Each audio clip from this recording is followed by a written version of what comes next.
Irankunda has been the talk of the town of Australian football this weekend again, but this time not for his performance. I guess maybe for his performance, but not because of how good his performance was. So it was Melbourne Victory versus Adelaide United the weekend. The game ended 1-1. Victory dominated for the most part, and subsequently Irankunda couldn't really get a foothold into the game. It was his third start in a row. It was probably his worst performance of the year. Couldn't really get a foothold into the game. He was started on that right-hand side. Adama Traore went down with an injury. Stefan Negro got brought on, and Irankunda was very good. Negro was very good.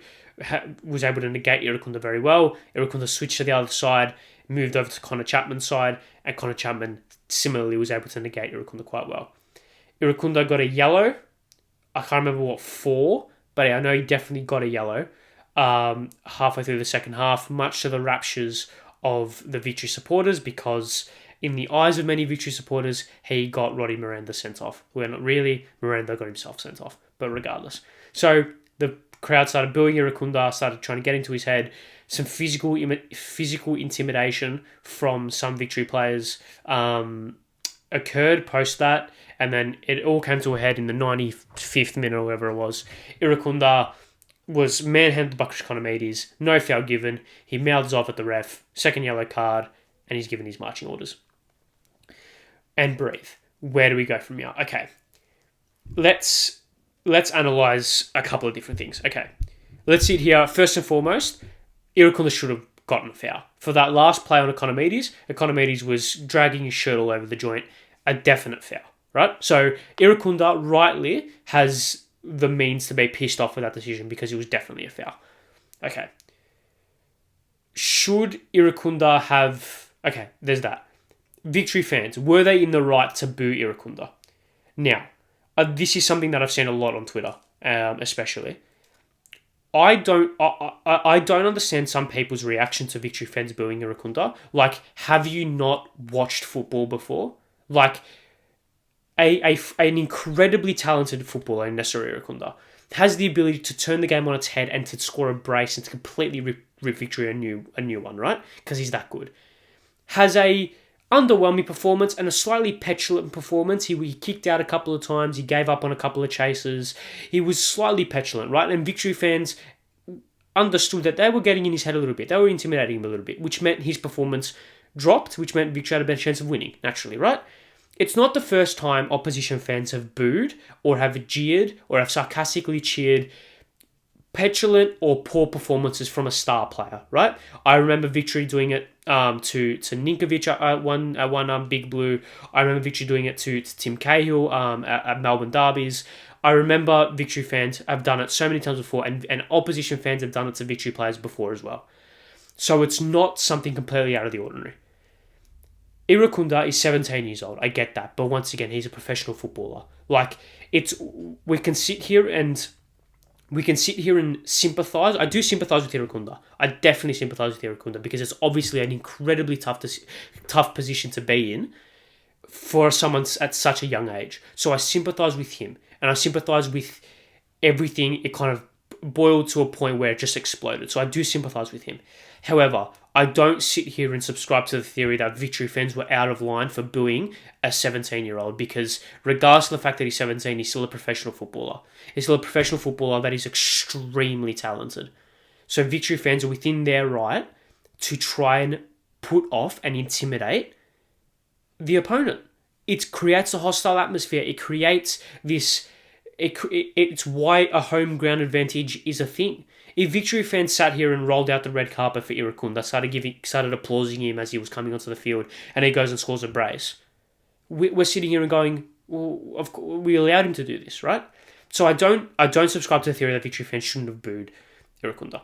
Similarly, I don't subscribe to the theory that Victory players, in particular Connor Chapman, should have gone easier on Irankunda within the realms of the game. I think he's a professional footballer, 17 years old or not. He's a professional footballer. You cross that white line, your objective is to win. And as a footballer, you do everything in your power to win. So there's that. They're the two things. Should Connor Chapman have given Irankunda his marching orders after he got sent off? Probably not. That is probably one thing where I reckon Connor Chapman probably will sit back and think, probably shouldn't have done that. And the reason being is that as soon as Irakunda's sent off, he's not playing football anymore. Like, he's not a football. Like, right then and there, he's not a professional footballer playing professional football because he's just been sent off. So right now, he returns to being a person, right? And more importantly, this is where the age factor, in my opinion, comes into play. Because he's 17 years old, right? He's still a child. He's still a kid, right? He's younger than me, for God's sake. So I think once he gets sent off, you don't sit there and give him his marching orders. You just let him go off. You let him do what he needs to do and walk off the field. So there's that. Should Irakunda have reacted in the way that he did to the non-foul? No, he shouldn't have. Is he well within his rights to be aggrieved at the non-decision? Of course, because it was 100% a free kick.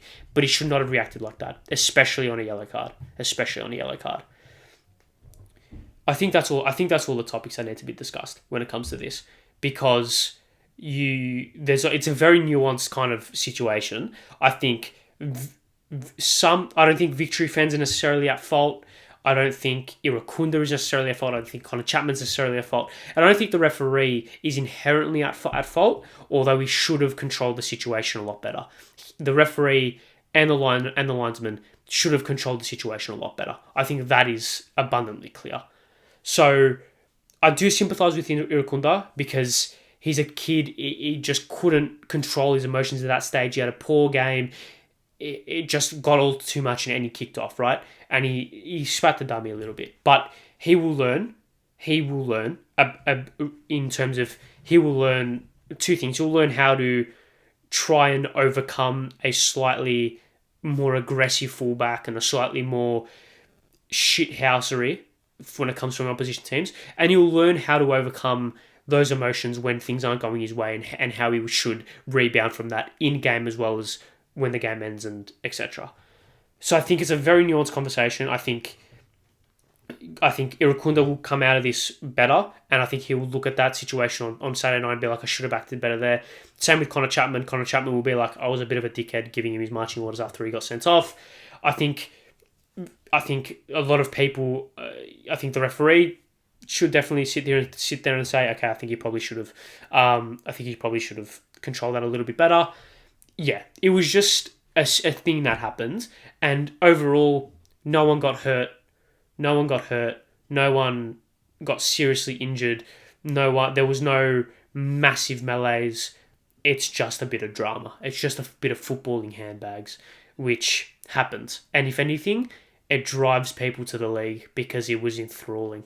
Like, I knew people who are football fans but aren't necessarily A-League fans. They went to that game, their first game in a long time. They went to that game on Saturday night, and they turned to me after that, and they said, that was enthralling. That was compelling entertainment. Irankunda had 15,000 people on strings. He had 15,000 people on strings. And he didn't even play that well. Like, the drama of that's insane. So, yeah, that's just my 2 cents on that whole thing. On that whole situation.